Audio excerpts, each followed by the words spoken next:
The restaurants you love, the food you crave, and the people that make it all happen. We tell their stories on the Paper Trails podcast with Albemarle Paper Supply. I am your host, Nick Caligaris-Mitros, and we are in Season 3, Episode 7 of the pod. We're super excited to have a good new friend of mine, James, owner-operator of Not Just Coffee and Night Swim. And so we're excited to kind of hear about his background, your story, your come up, and I'm excited to hear it, to be quite honest with you. I love James just getting into a little bit of the weeds of a business owner, an entrepreneur, how you started, the struggle victory, because, any entrepreneur, any business owner, there's that dynamic of it. Absolutely. And it's different for all of us, but I think we all go through it. I don't think there's an easy path for anybody.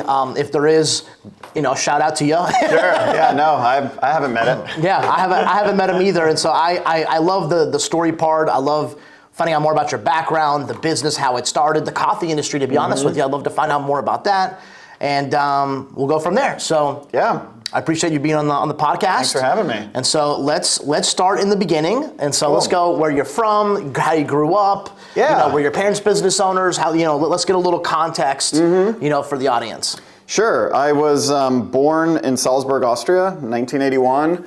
My parents were kind of wandering, traveling, hippie musicians, and we spent a few years in Europe as a kid. Okay. And then they moved to Southeast Asia.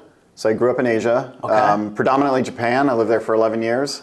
From what ages were you in Japan? My parents moved to Japan when I was 5 years old, and we left right before I turned 16. Do you remember Austria? No. Okay, but I've been back since then. I don't remember it from as a child. I was curious. Yeah, but Japan. Japan, absolutely. Yeah, my younger brother still lives there. His wife is Japanese. And I haven't been back since I was 18, but we planned to go in 2020. I had tickets for our whole family, and then that got canned. Delayed. So we'll make it happen soon. I miss it. I miss the food. It's like some of my favorite food in the world.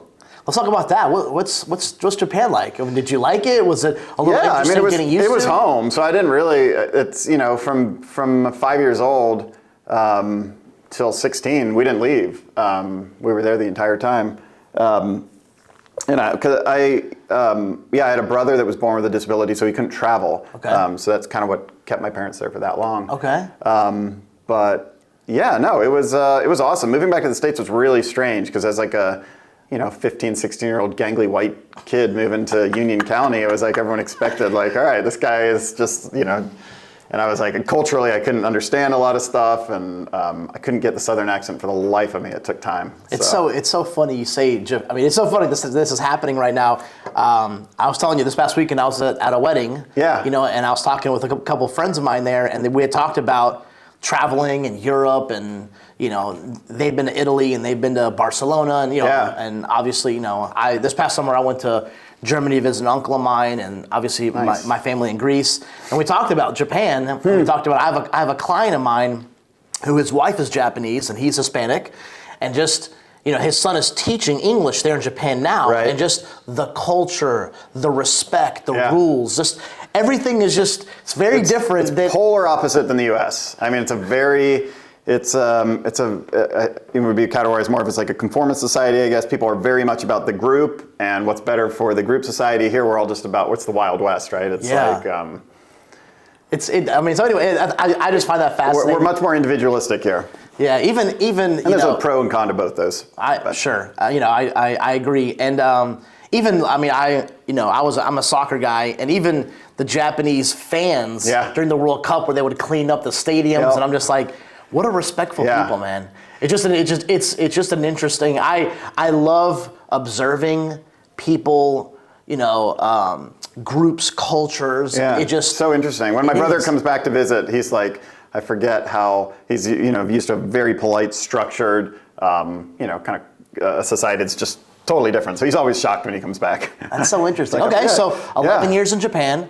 You got your... Yep, my parents moved back here, and then when I was 18, I was just ready to go back abroad, and so I went back to Japan for about 3 months, and continued traveling a bit. I moved down to Peru, South America, for about a year. Had some friends at the time from Peru, from Trujillo, Peru. So I went down, I tutored one of their younger sons, English, and I loved Peru. I mean, man, that was also awesome. What's that like? Beautiful. It was fun. I was 18, 19. It was one big party. It was Nice. pretty cool. Okay. Beach parties. The food is incredible. Went up to Ecuador a couple times. And then I came back to the States, met who's now my wife, Miracle, also my business partner. Okay. We ended up going to West Africa together, so we were in Ghana for 6 months, working with an orphanage there. Did a lot of nonprofit work as well.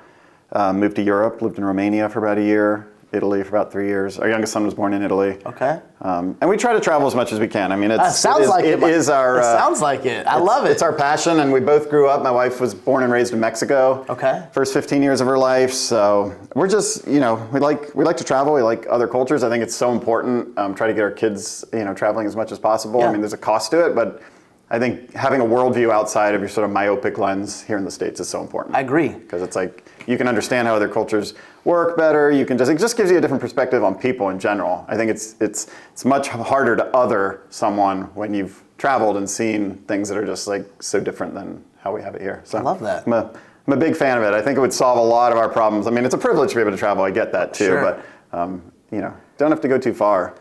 Top 3 places you want to visit? Bucket list? Want to visit? Yeah. I really want to visit Iceland. I've not been there. Okay. I want to visit Copenhagen. Okay. I want to visit South Africa. Okay, nice. Yeah. Favorite place you've been to already? Budapest, Hungary was one of the coolest cities I've ever been to. Wow. Loved it. That and Mexico City were probably my two favorite cities I've ever been to. Why did you like both of those? Why did you like both of those? Budapest had just an awesome live music scene. The architecture of the city is incredible. There's a river that runs down to it. It used to be 2 cities, Buda and Pest, split on either side. Okay. There's all these like river boats down the river with clubs, restaurants. The infrastructure of the city is just gorgeous. And if you're into music, ton of live music, a lot of old Fender guitars. It's just a really interesting, and I was there for a month with my brother. It was just a really great time. That's awesome. And then Mexico City was just also the same. My wife actually took me pretty recently in 2020 for my birthday.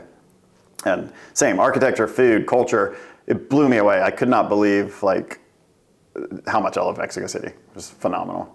And it's so close. It's like a 3-hour plane ride. Love and it. You're there. Love it. Okay. All right. So did you guys know anybody here? How did you guys end up in Union County when you moved back? So my mom is from New York City originally. My dad's from Philly. Okay. Her parents moved to Charlotte, I think in the 60s or 70s. Gotcha. My grandfather was a professor at UNC Charlotte, professor of psychology. And so my mom grew up here. She was like one of the first New York Jews down here, and that was like she was the odd duck out at East Charlotte, I think she went to. Okay. But now there's people from New York here everywhere. At the time, she was like, it was unusual. That would have been, I guess the 60s, 70s, early 70s. And then when my wife and I, we were living in Italy. Okay. We sort of unexpectedly, this was in 2009 when we moved back to Charlotte. Okay. And we moved here because there was just, some connection. My parents were still outside of Charlotte. My uncle lives in Chapel Hill.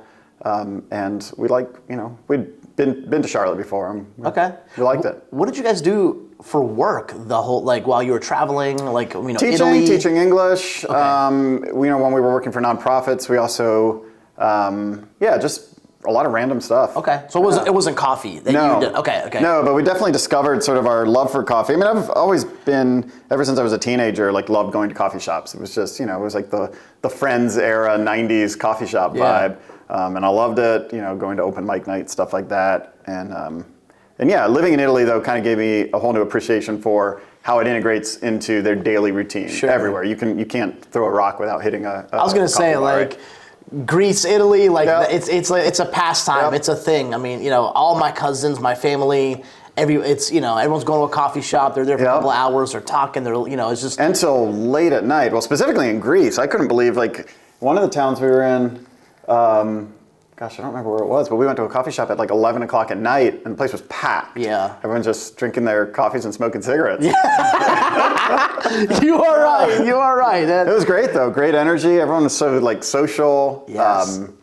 And same in Italy. It's a very different, it's a different experience. Love it. So you moved back. Yep, moved back. And do you have an inspiration what were the beginning, did you want to bring some of that, experience, flavor of coffee here? I hadn't worked in coffee before that, so I just saw how, coffee was presented and served and such a daily routine there. And I was like, I wonder if this would work in Charlotte. Okay. And we moved back. It was kind of unexpected. It was 2009. Okay. It was almost impossible to get a job. We had 3 little kids. We were broke. I mean, we were like, maybe had $1,000 in cash. Yeah. And it seemed like, it just seemed like either an opportunity, a time to try it. And we bootstrapped. We had a couple credit cards and like $1,500 in cash, and that's what we started the business with. A lot of goodwill from a lot of people. We started at a place called Area 15 off 15th Street in North Davidson. Okay. Our space that we opened in at first is now Bird Pizzeria, which I think is possibly the best pizza in Charlotte. So if you haven't been there, you gotta check it out. Shout out to Bird Pizza. Bird Pizza, awesome couple that run it, and it's fantastic. But we bootstrapped a little location there. Okay. And I learned. What was that like? Like getting the business started, because you're going from, just thought, idea, do you think this will work? A little doubt, a little fear, Absolutely. not being fully capitalized. Because, I would have to think, James, there's people that are right now listening that are like that. They have an idea. Maybe they're comfortable in their job. Maybe they're not. Yep. Maybe they have some kind of inkling of just, I would love to fill in the blank. Yeah. What was it, were these like serious conversations at night with your wife? Like, I think we should do this. I think, what is it like? It's interesting because I think both of our lifestyle, we had traveled so much, kind of lived a very unusual upbringing, but certainly in our young adult life, like we were, we would just be like, hey, you want to move to Ghana? And so we had a sort of an adventurous spirit that I think... I can see that. I think maybe dulled some of the reality of like how painful starting a business could be. Okay. And so I got a job at a hotel, and I worked there for a little less than 2 years while we were trying to start the coffee shop. Yep. And my wife was finishing up her school to get a occupational therapy degree, or assistant degree. But we were, pinching every penny, and it was like... We went into it not knowing how to run a business. Sure. It's one of those things like you learn as you go. Yeah. And there were definitely points over that first year where, I would just be sitting there thinking, all right, we are losing too much money. We don't have the money to lose, right? Yeah. Credit card debt's racking up. Yep. And I remember one night in particular, I came home, was exhausted, and I was like, Miracle, this place it's not going to work. And she was like, let's wait till the fall. And we'll give it, it was late summer. She was like, let's wait till autumn, and we'll see. We'll make a decision there. And best thing that ever happened to us. Wow. Decided to, keep going. And, I was working my full-time job, then I'd come work the shop. I had one other guy that was working with me, Brad Benson. And it was so slow. But it was also so exciting because I was just discovering coffee. I found out how much I loved it. I remember, I tell this story, it's funny because I was working at my hotel job, and Brad would text me when we sold a drink. He'd be like, I sold a latte. And I would be just like, yes. I love that. And people started finding us. It was a funky little space. The whole shop was probably about this big. Okay. A little poured concrete countertop, manual Italian La Marzocco espresso machine. And we were doing pour over coffee, which just wasn't a thing here in Charlotte at the time. And just, really fell in love with it, geeked out on it. Using local milk, making all our syrups, and I just I was like, this is incredible. So that energy, the newness of it, really kept us going. And I was in my 20s too, so a little more energy than I have now. But then we got the opportunity to move into the 7th Street Public Market in Uptown. So it was a new concept that Center City Partners and the team was putting together. Okay. And as soon as I walked in, sort of saw the blank slate. It used to be Reed's Fine Foods back in the day, and Christy, who was kind of organizing the project at the time, told me their vision, and immediately, in 30 seconds in my mind, I was like, all right, we're moving in here, this is it, I'm quitting my job at the hotel, and we're going to do this, really try to do this. Second location, or move the first one? No, we were going to move the first one. Okay. Yep. So we opened at Area 15 in February of 2011, and then I think it was October of 2011 that we closed at Area 15, and there was about a month gap before we moved into 7th Street. And then I was like, in order to make this work, I have to be here every day, open to close. So I did the 7 a.m. to 7 p.m. thing 7 days a week. Really it was 6 a.m. to 8 p.m. But and we had three little kids, or two little boys, and our daughter was, I guess, around 15 at the time. And man, it was a commitment because to see the kids, Miracle would bring them up to the shop because I was up before they were up, and then I was back home after they'd gone to sleep. And it was so hard, but also I think that it was invigorating seeing people's response and tasting the coffee and just realizing, okay, we're doing something different here, and we're doing something that I loved and people were responding to. Not everyone. Yeah. I remember this one time I was doing pour over coffee, which are you familiar with that, where you're like manually brewing a cup of coffee? Okay, yep. There was this guy who he would walk by the glass windows every day, coming off the light rail. And then one day he came in to get a coffee, and I poured him a pour over. And he tasted it. He was like, "This is delicious, but this is never going to work." He was like, "It takes way too long. You can't. Your business is going to fold." He was so like just direct and rude, and I was just like devastated standing there after he had left. Yeah. And which did not happen, but it ended up translating to us getting brewers, because in the beginning we would do everything manual pour. So if you came in, you could not get a cup of coffee that was ready to go, because I was very much like, we're going to do this. We're going to do this the artisanal way, and to an extreme, you get kind of like caught up in that sometimes. But no, it was a beautiful thing, and to see that business grow and start to hit the volume we needed. Was the new location called Not Just Coffee, or was it the same? Okay. Yep, Not Just Coffee. So that's what my wife and I grew that brand. I think we opened our second location in 2013 down in South End at Atherton. Okay. And that was before South End was really a thing. So it was, we bootstrapped that location as well. Friend of mine built the bar from wood that another friend donated. Like, it was just like, it was a really, 2011 to 2013 was an interesting time in Charlotte for that emerging small business. I know a lot of people started their businesses. I think kind of that post-recession. Yep. A lot of people either had a career that kind of changed course, or they lost their job. And so it was this kind of interesting time in new ideas, and Charlotte was still quite affordable in terms of commercial space and stuff compared to what it is now. Question: from that February, the Area 51 to second location Atherton, those first couple of years, what are some big takeaways? Like, what are some big things that, not starting a business ever and now starting your first and then having a new look. You're talking about, business licenses and leases, and you're having conversations that are new to you too. Absolutely. So I never looked at a commercial lease before. Exactly. So people don't know. This stuff isn't taught in school about, understanding and negotiating and trying to get a good, how to get fixed costs down as low as possible and bootstrapping.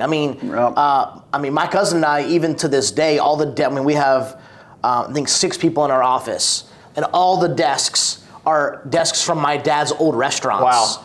Like, we have not bought a desk. Yeah, wow. It's just 15 years. We can afford it. Sure. But we're still just kind of like, I'm sure we're going to buy some, at some point. But it's just, I love that. My point is that, I think that mentality of, hey, we can get this, desk or this, countertop donated and fixed by a friend. You know what I'm saying? Can you do it for us? Do you mind?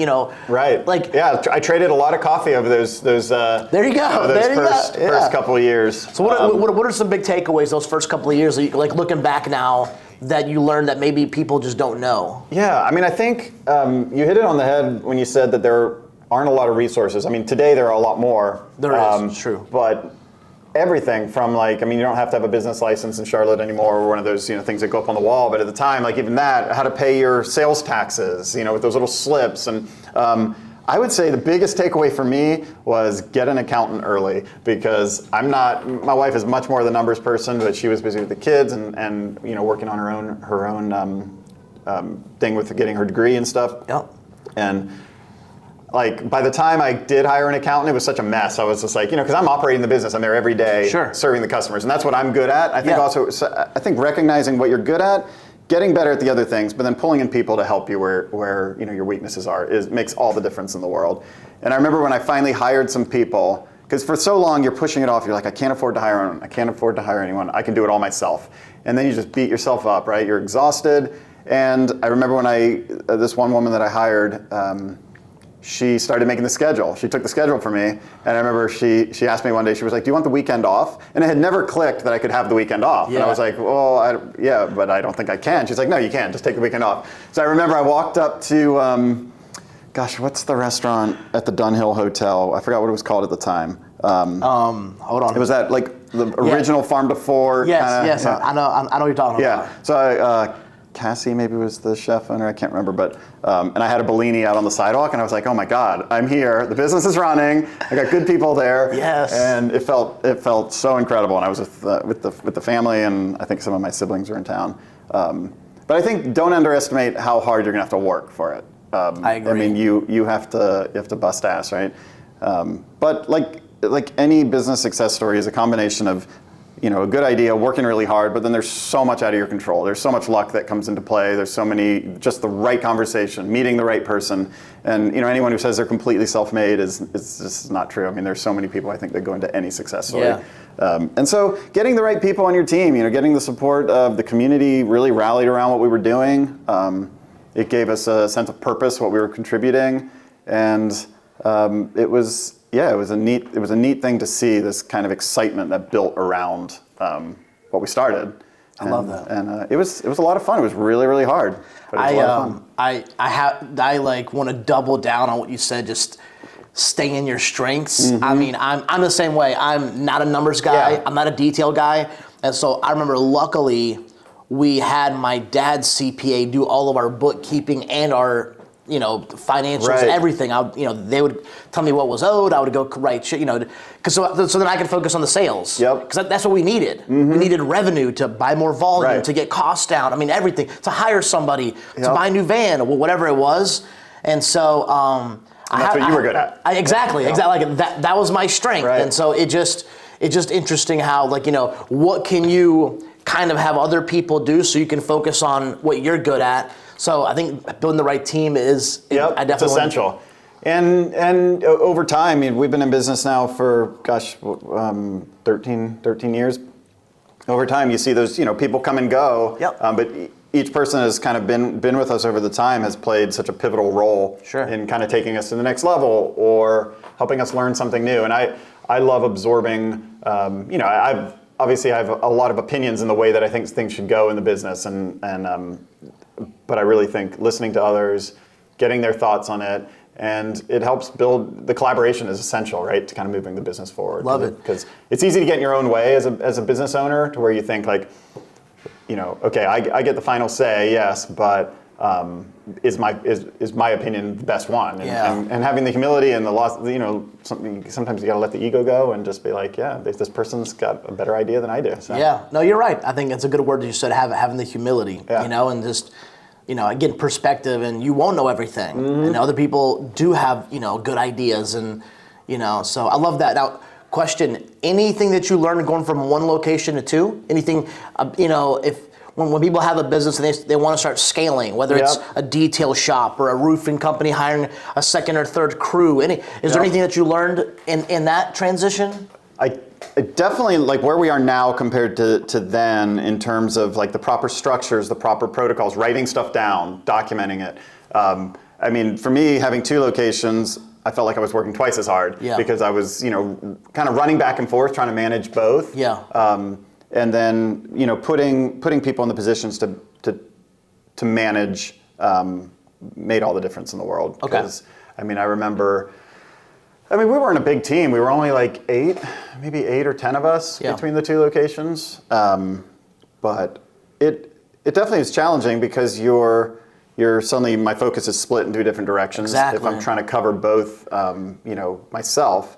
So getting those other people, and it was shortly after that where we opened our third location, and then that kind of really changed stuff. And we had a couple women that worked for us that were awesome, started doing all our training, even took the interviews over from me, which was something I never thought I would let go of. Like I was like, I'm gonna interview every person that ever works for this business. Yeah. And I haven't done a hiring interview in a long time.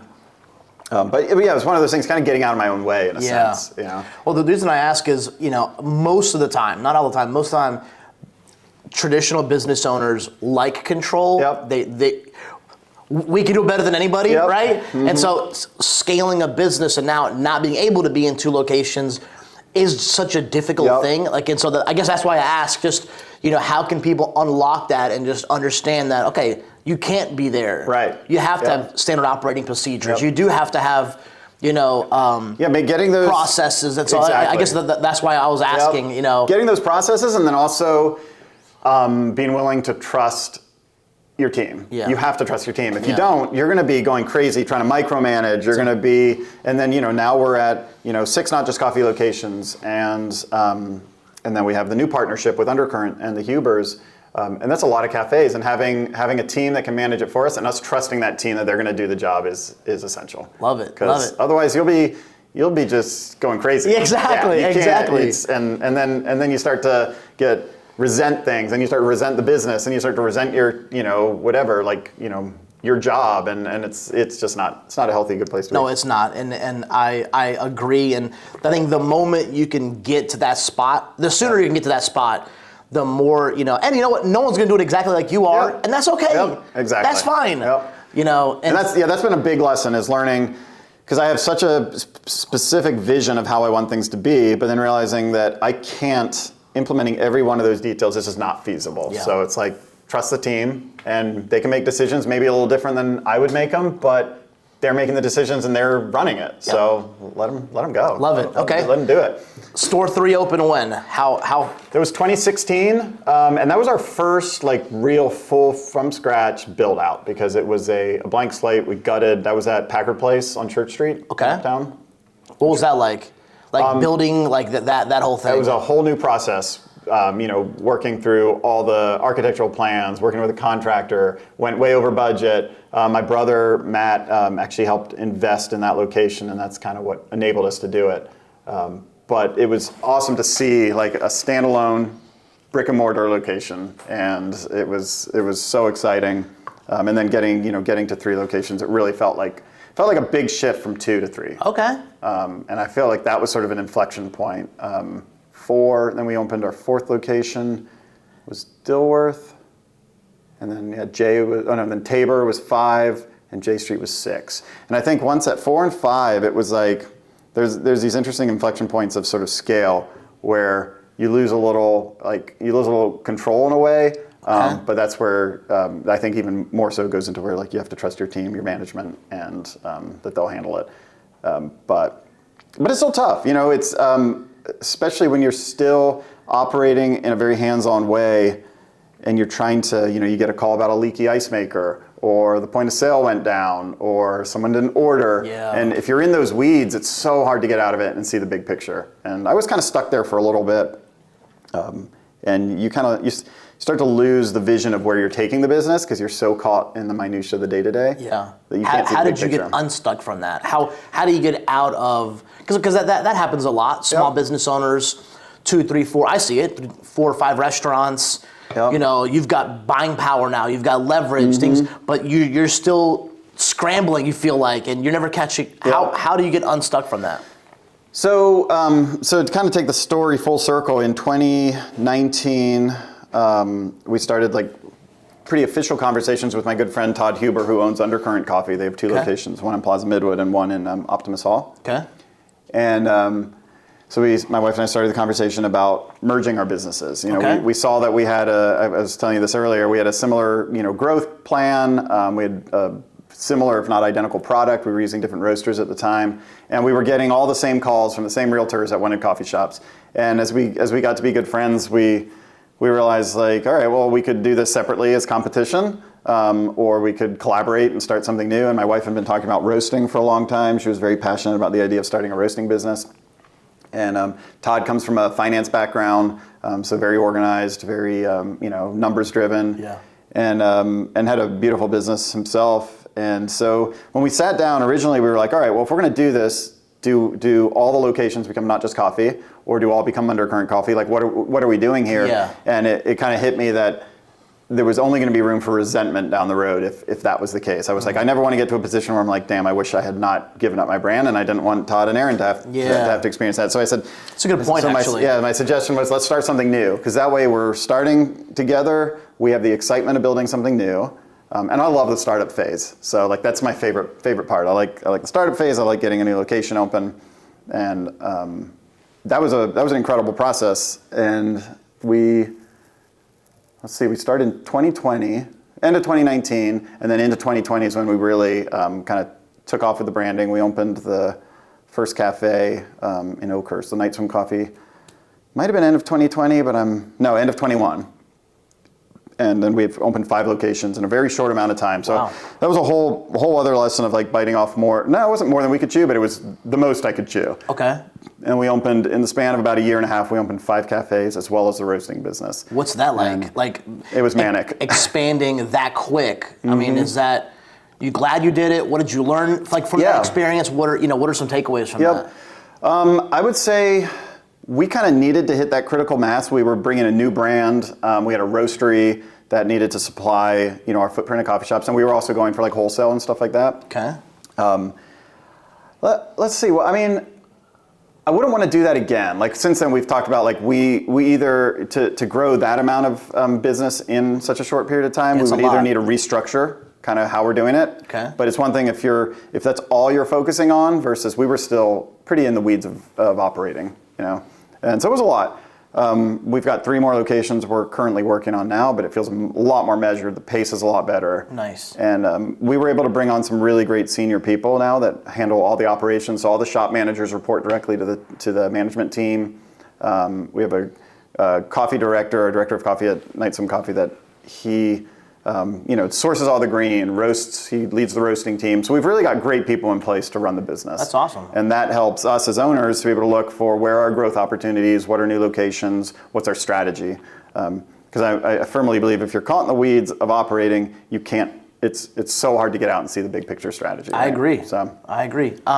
What was it like having a partner? Because now you're going from, obviously your partner, your wife, but having another, that happens a lot of times. I hear how many times people say, don't get in business with your family. There's certain things that people say, always have a 51-49, because someone's got to be the last say. What are just some things about compromise, conversations, maturity? Can you speak on that a little bit? Like what's that like? Yeah, so I think being really good friends with the Hubers, it's funny, one of those things, don't get in business with your friends too. I think I've heard that one as well. And we complement each other, our skill sets, our weaknesses. I think it's a great partnership. It has had its hard moments. We've had conflict. There have been times where we've been upset with each other, or we haven't liked the other person's decision. Ultimately, I think being able to compromise and communicating, because the second and I'm guilty of this too, but the second you stop communicating about something and then it just like starts eating at you, and then you start, getting, you're in your head about it. Sure. Communicating, it just like instantly seems to solve those issues. So I think communicating really closely with your partners, being willing to compromise, just being able to listen too. I follow this podcast called The Daily Stoic by Ryan Holiday, and he talks in there about you don't always need to have an opinion. And I've kind of like taken that away because I'm a pretty opinionated person. I think most business owners are. Sure. But I'm like, all right, well, I don't really need to have opinion right now because let me just listen and mull it over, meditate on it. And I don't need to be rapid fire with my thoughts all the time. There's a time and a place for that. But I think sometimes just like backing off, sleeping on it. I agree on that. Makes a big difference. I agree on that. I think taking, getting a good. I think not making a decision when you're emotional or stressed. Sleep on it, think about it again. Absolutely. I think there's a lot of value to that. I think, especially me being an extrovert, I think just listening sometimes and just not immediately giving my thoughts or my 2 cents, and it's like, okay, you know what, like, why is he thinking like that? Right. Where's he coming from? Like really just kind of having a little perspective on it. Having a little insight, I think is very valuable. So I just.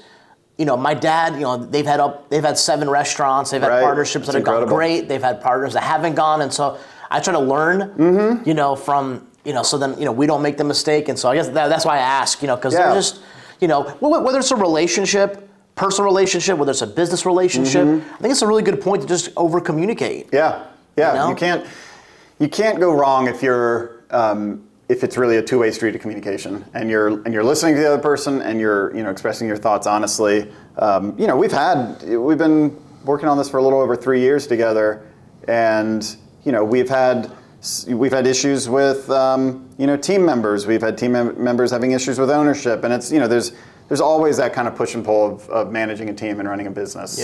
So it hasn't been easy, but the overall forward movement and the relationship and kind of the vision is really rock solid. And I don't think anyone expected it to be like just a walk in the park. Well, that's good. But I'm really proud of where we've gotten, and I'm proud of the team, and I'm really happy with the partnership. I mean, it's impressive. Yeah, well, thank you. I mean, 5 and then 3 more in the loop. I mean, that's an impressive feat, to be quite honest with you.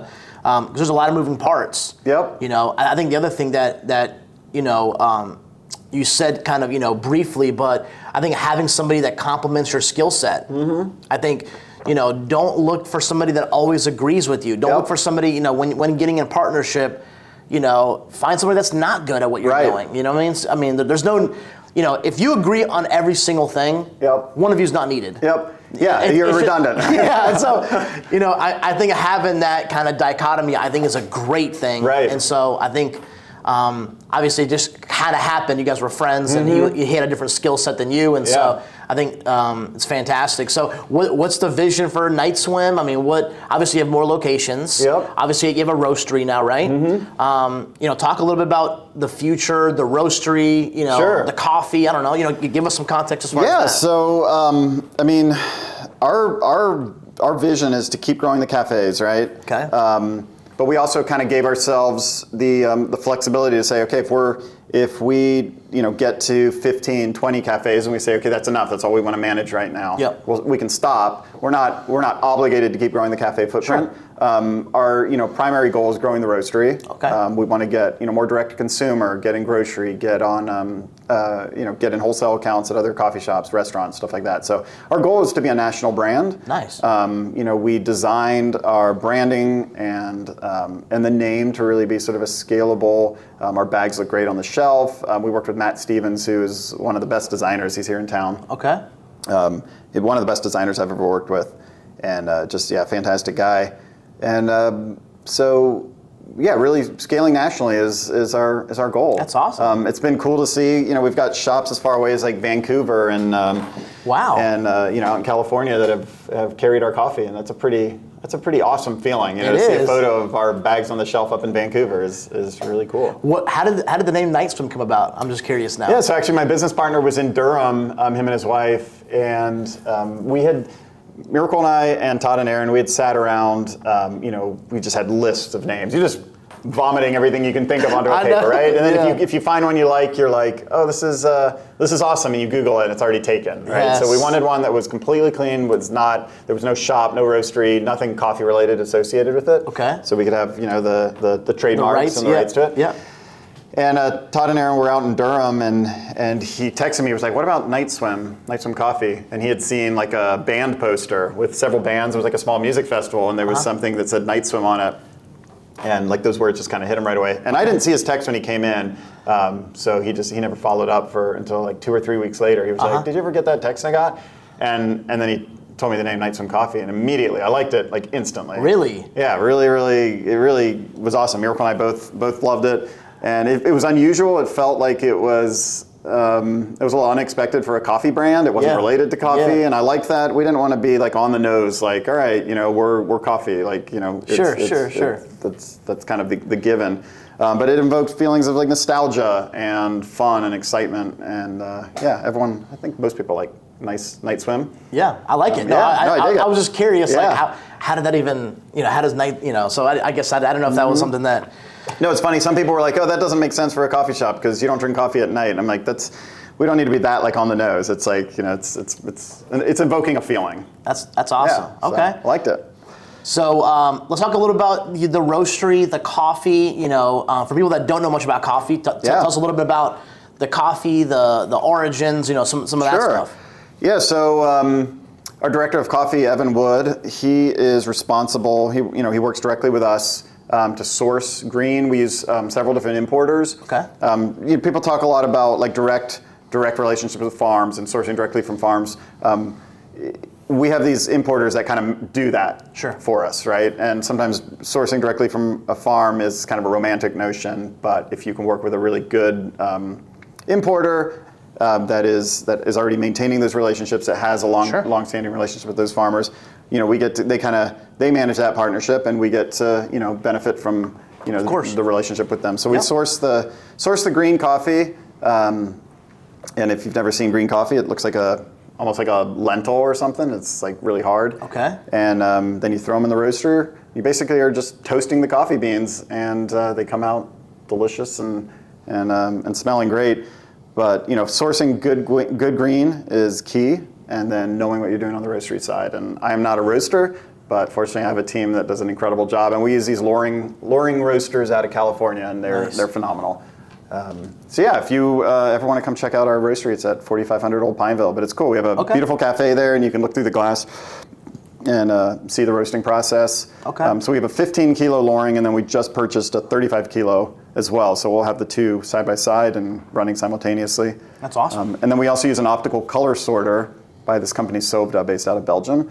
And it's the same type of technology that's been in like the rice and bean industry, I think, for a long time. But it's wild. It blows my mind every time I think about it. But it uses light to find a variance in the color. So you can set the parameter if you want, like, say this is the color that you're going for. A few degrees off on either side, lighter or darker. It uses a jet of air and it'll spit those beans out. So that's nuts. Yeah, it's wild. And these are as the coffee beans are just falling, and it's just a jet of air is just punching them out. I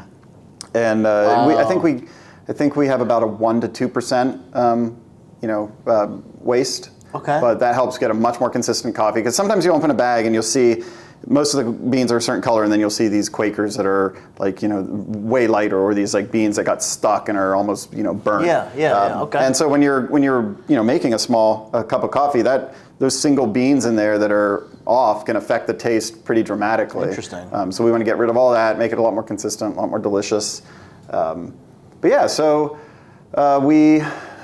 I've been to, when we worked with counterculture, I went to Origin, I went to Nicaragua, and my wife went to Honduras on field trips to see the coffee farms. What was that like? It was incredible. Seeing it firsthand on that side it's wild, and it gives you a huge appreciation for all the work and all the passion and all the hard, the labor that goes into getting good green. And most farmers are not paid much, and so there is this kind of this overall coffee chain where we're trying to push the boundaries of what we can charge for a cup of coffee on this side, so that it benefits the whole supply chain. Because historically, coffee's been looked at as a cheap kind of commodity product, and over the last 15, 20 years, there's been some really great roasters and companies that are kind of pushing that. Nice. And I think people are used to spending a lot more on a cup of coffee now, but we're still below where we should be and want to be. And people don't really think in terms of that. If you pay $5 for a latte or $6 for a latte, people think that's expensive, and maybe it sounds expensive, but then you go to the brewery and you pay $8, $9 for a beer, and you're having 2 or 3 of them. Yeah. So it's just kind of reframing how people think about Gotcha. it as not just not just coffee, it's not only just like a caffeine source. It's also there's this beautiful story to it and how it gets to the cup. That makes sense. Yeah. What's your favorite coffee? Any favorites? Or style of coffee? No, I love like a medium roast washed Ethiopian coffee. I love Ethiopian. Okay. Which is where all coffee came from originally. Ethiopia? Okay. Yep. Interesting. Cool. As we wrap up, last maybe piece of advice for business owners, for somebody that wants to take their career to the next level. I think there's a lot of things. Even in the scale of things. You've been in business 13 years now. There's a lot that you've learned in 13 years. Yep. Opening locations, expanding, partnerships, team building, processes, providing a culture. There's so much that, Yep. A lot of aspects to it. Yeah, there honestly there is, and it's kind of never ending. You always have to kind of keep your hand on the plow and know what's happening. Any ideas, any thoughts? Someone that's in, IT, software, right. Construction, and they want to, whether it's owning their own business or whether it's growing from within. I think even that. I think being an entrepreneur, working for an entrepreneur, being the right-hand man. I guarantee you the 7th man at Microsoft does well. Oh yeah, absolutely. You know what I mean? Yep. So I don't think you always have to have your own business. I think you can maybe help somebody within an organization. What are some thoughts? What are some suggestions, some mindset, Would you recommend, is it networking? Is it continuing to learn? Is it going above and beyond? I mean, what are some things that you think, even seeing your organization, people that have moved up, or seeing friends of yours that are business owners that have done it well, and you're like, you know what, it's interesting. I can tell these couples, traits. Like, I know why this guy's doing well. Right.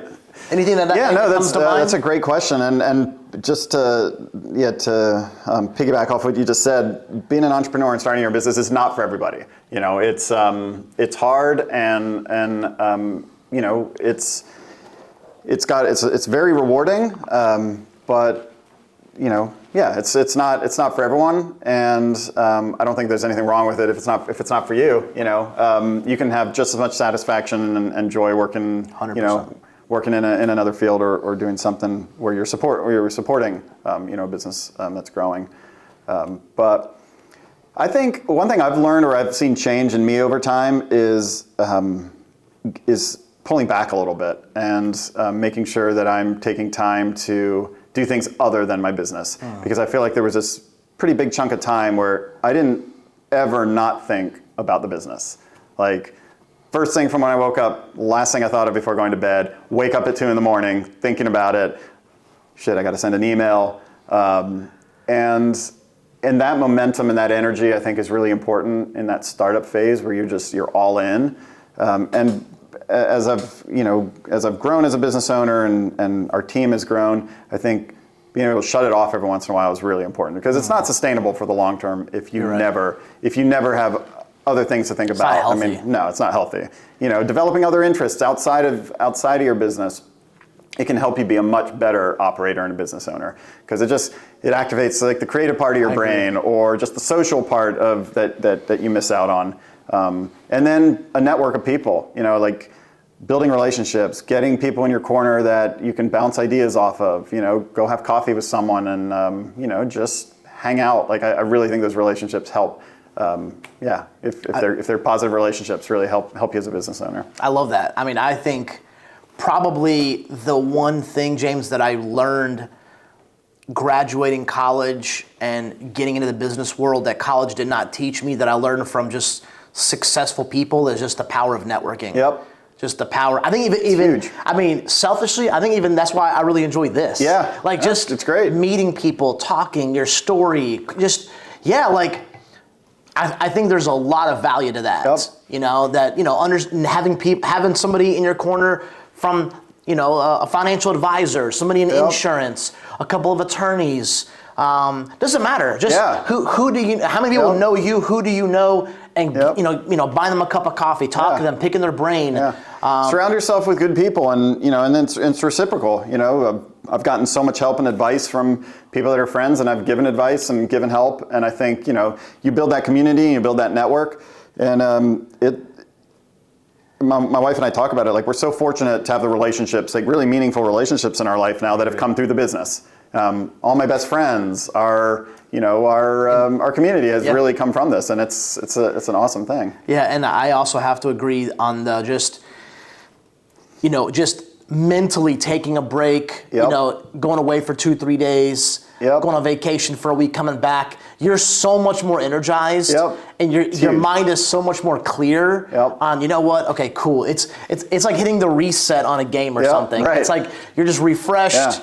It's like when your computer starts slowing down and you just got to restart it. That's it. Yeah, it's 100% the same thing. The same thing. And also, I find like travel has been such a big part of our inspiration for our business, and that's why maintaining it invigorates me. You get to see things outside of what's existing in your city, whether it's a different city in the States or a different country. I pull so much inspiration from my travel for the business. Love it. Whether it's ideas for the space, ideas for the menu, or just extra energy. No, I agree. So, Love it. Awesome, James, man. thank you so much. Yeah, appreciate it. Great. Hey guys, awesome episode.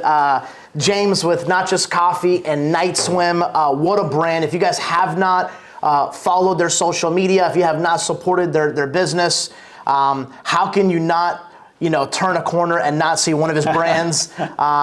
Truly, it's awesome. What a successful collaboration you guys have had, and listen, I wish you guys nothing but the best. Thank you. In your continued success. And so, If you guys have not subscribed, do it on all the platforms, Spotify, Apple Podcast, YouTube. We're there. And have an awesome rest of your day. And we'll see you in the next episode.